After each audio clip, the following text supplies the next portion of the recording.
Jumlah daerah otonomi baru yang akan dibentuk dalam 9 tahun ke depan akhirnya dikurangi hingga 90 daerah. Pengurangan itu dilakukan demi efektivitas anggaran dan peningkatan dampak pemberian otonomi khusus terhadap kesejahteraan masyarakat.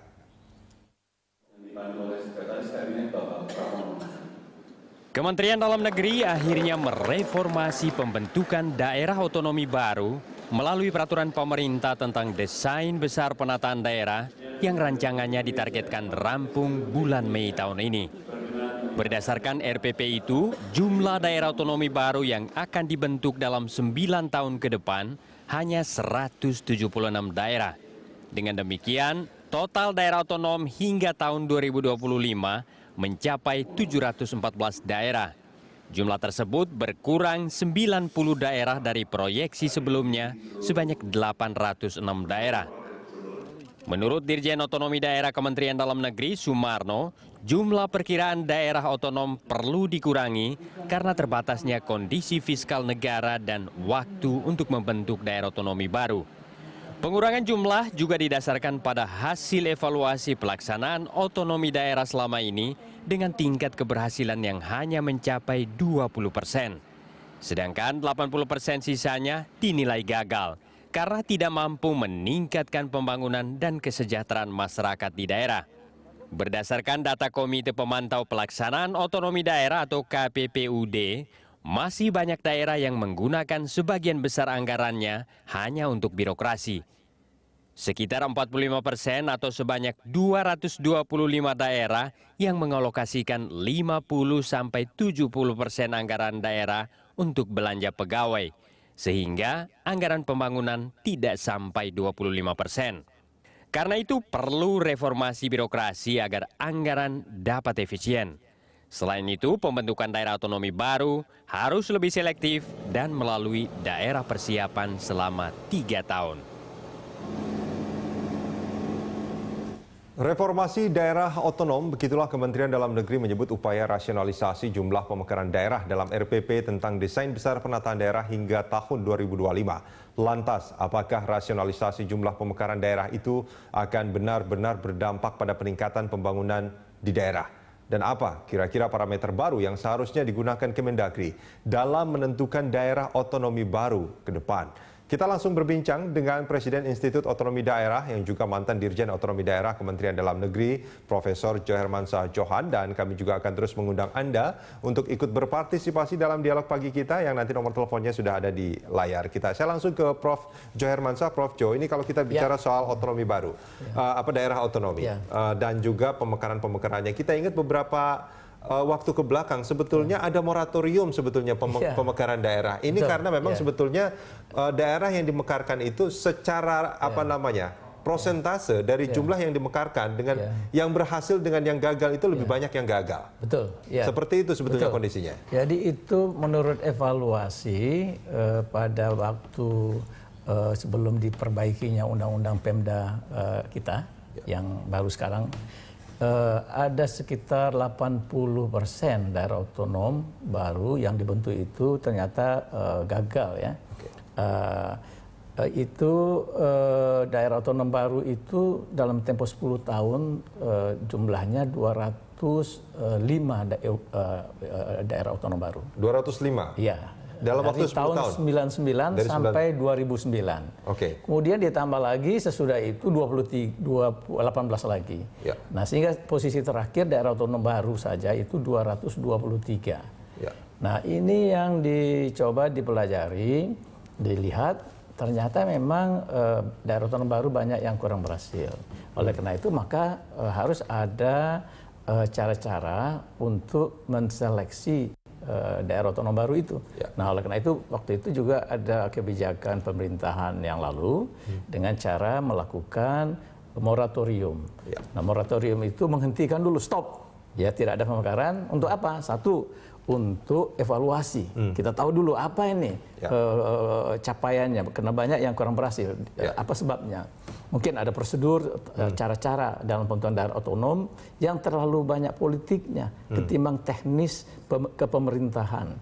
Ya, sehingga mengabaikan syarat-syarat daerah otonom baru untuk pelayanan publik yang baik, kesejahteraan masyarakat yang harus kita tingkatkan. Nah itu kan sebetulnya yang digarisbawahi sebetulnya ketika ada daerah baru, daerah otonom baru, termasuk apa namanya bukan hanya soal pemekaran, otonomi daerahnya sendiri. Itu dia. Sebetulnya kan tujuannya adalah meningkatkan pelayanan publik dan kesejahteraan bagi masyarakat. Dua itu yang paling kunci. Ya kan, bagaimana bisa pelayanan publik menjadi lebih baik, kesehatan, pendidikan, infrastruktur. Kemudahan berusaha, perizinan. Dan ketika 80% hasil pemekaran itu adalah gagal, boleh dong kalau saya katakan bahwa pemekaran ini juga gagal sebetulnya. Itu dia, makanya proyek pemekaran itu di moratorium. Stop dulu. Hasil evaluasinya apa, Prof? Hasil evaluasinya ketemu bahwa ada banyak soal di dalam persyaratan-persyaratan pembentukan. Misalnya kita nggak pakai syarat ketentuan melakukan persiapan. Ya, jadi langsung ujuk-ujuk daerah otonom itu terbentuk. Jadi misalnya gini, secara sederhana. Dari bawah. Iya, secara kalau ada 4 kabupaten, 1 kota, lalu mereka mendesak dari bawah, dari masyarakat aspirasi kepada DPR. Itu jadi politik kan, DPR kemudian memperjuangkan aspirasi masyarakat nih supaya jadi provinsi baru. Nah kalau kota cuman 4 kecamatan aja, itu minta jadi kota yang baru. Kemudian kalau kabupaten ada 4 kecamatan tambah 5 kecamatan, itu mereka menuntut untuk menjadi daerah otonom. Apakah itu termasuk syarat sebetulnya? Artinya itu, itu termasuk syarat. Syarat minimum artinya 4 kecamatan bisa jadi kota.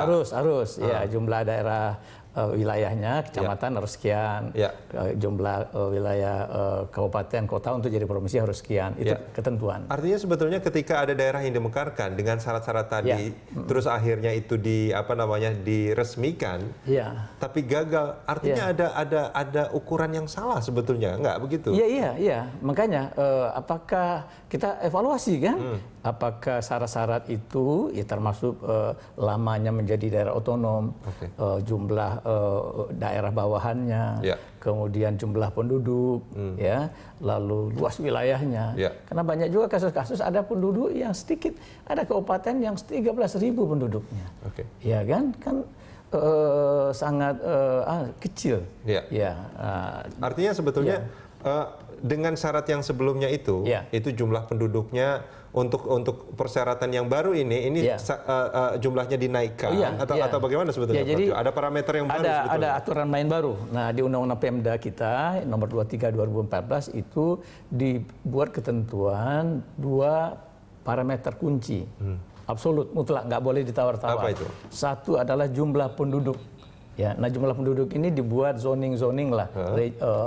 Per wilayah supaya fair, ya kan, kalau daerah yang padat penduduknya kayak Jawa itu maka itu penduduknya akan lebih banyak. Sampai berapa itu?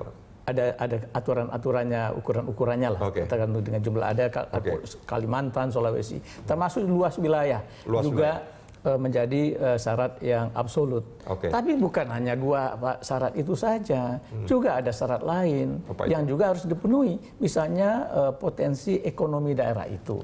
Untuk apa? Untuk daerah itu mampu nggak membiayai urusan rumah tangganya nanti kalau sebagai daerah otonom. Nah juga ada persyaratan kemampuan keuangan daerah. Itu kalau dia dibentuk menjadi daerah otonom. Nah, boleh nggak kalau saya katakan, bukan boleh nggak sebetulnya, ini butuh konfirmasi sebetulnya. Ada yang mengatakan bahwa selama ini hampir seluruh daerah di Indonesia sebetulnya untuk operasional mereka aja itu sangat tergantung pada dana alokasi dari pusat. Itu dia, kan ada datanya KPPOD. KPPOD mengkaji bahwa daerah otonom kita itu belanja pegawainya lebih besar daripada belanja modal, belanja untuk pembangunan. Jadi nggak akan bisa sebetulnya daerah itu menjadi lebih baik sebetulnya dengan lebih banyak biaya rutin. Overhead cost kan lebih mahal. Ada yang sampai 80%, 90% habis untuk belanja pegawai. 80 sampai 90%? Ada daerah otonom yang begitu. Rata-rata main di 70%. Nggak akan membangun itu? Ya, jadi tinggal sisa uang 20-30%. Mau diapain itu uang 20-30% itu? Yang lain untuk belanja pegawai. Itu kalau di bisnis itu udah bangkrut itu. Ya kan? Ya kan? Nah, jadi ini yang harus periksa baik-baik. Jadi maksud saya jangan hanya parameter luas wilayah, jumlah penduduk saja, lihat kemampuan keuangan daerah, potensi-potensi ekonominya. Nah, memang sekarang ini di daerah itu ada suatu sentimen bahwa kita mau sejahtera, caranya apa?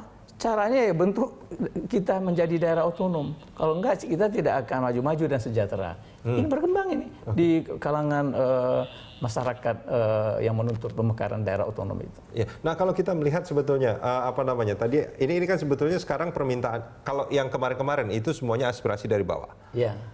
Iya. Dan itu banyak yang gagal. Ya, 20-an persen lah yang berhasil. Hanya 20%, 80%-nya gagal. 80-an persen itu gagal. Itu bisa diuji dari banyak soal ya.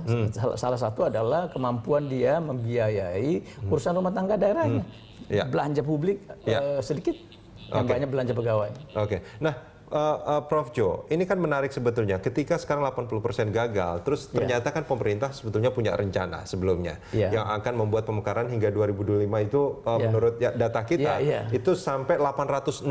Iya, daerah otonom kita. Daerah naik totalnya. Dari 542. Dari itu kan berarti jumlahnya besar sekali. Sangat besar. Tapi terus kemudian itu ada yang dirasionalisasi, dikurangi. Iya, dikurangi. Ada pengurangan evaluasi. 90 katanya. 90-an. Ada evaluasi, ada parameter baru kalau menurut bacaan kita. Apakah memang seperti itu, Prof? Tapi sebelum kita jawab, kita akan melanjutkan ini di segmen berikut, Prof.